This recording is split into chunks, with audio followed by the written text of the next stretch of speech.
what is the attitude of the ALP and the Green councillors to fighting for more money to upgrade and better maintain the parks in our municipality? Thank you.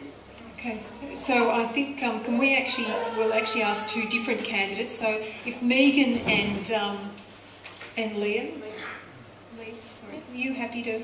Yeah. Hi, I'm really pleased that you asked that question because open spaces is something that I feel really strongly about too, and it's something that I've included in all my letters out to the community. I use our open spaces regularly and it'd be fantastic to see them better maintained and better used by people. One idea that I've come across up in New South Wales and in other countries as well that they're using that I'd really like to see them investigate here is fenced off leash dog areas that we could perhaps try in some of our bigger parks, because I know that a lot of people love to have their dogs allowed to run off leash when they're using the parks, but I know that a lot of other people who have young children also like to be able to use the play equipment and have those sort of separate spaces for those activities. So I'd really like to see us investigate things like that, having the fenced off leash dog parks, but as you say, also maintaining our parks better.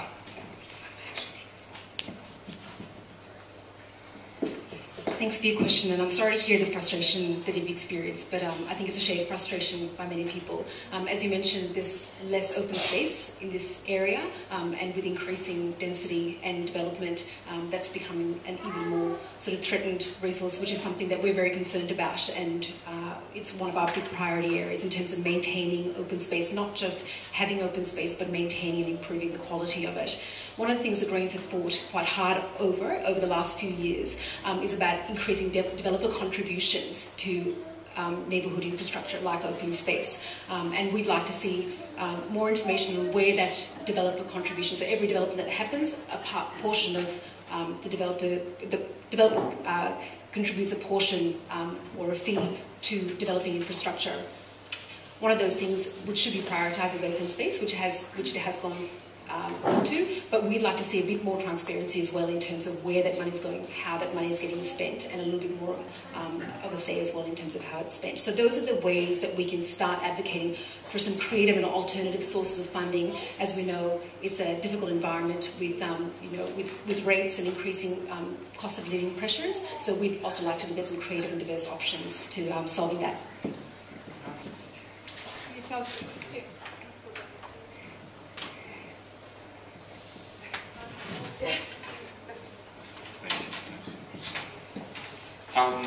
This is something I'm also very passionate about, is open space, and I've been door knocking almost since Australia Day, and open space is on the top thing of everyone's mind about having access to parks.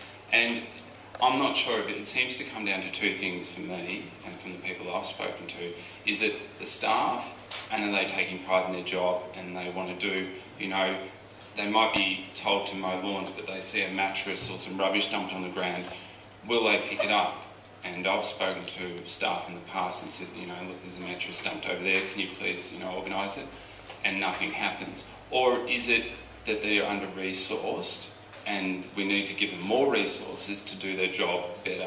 You only have to go to Moonee Valley and you see people working, heads down, bums up, and doing a great job out in their roadside garden beds through to their parks. City of Yarra, same thing, it's looking fantastic. You've got garden beds that are looking immaculate, there's no weeds, the grass is down to a manageable level.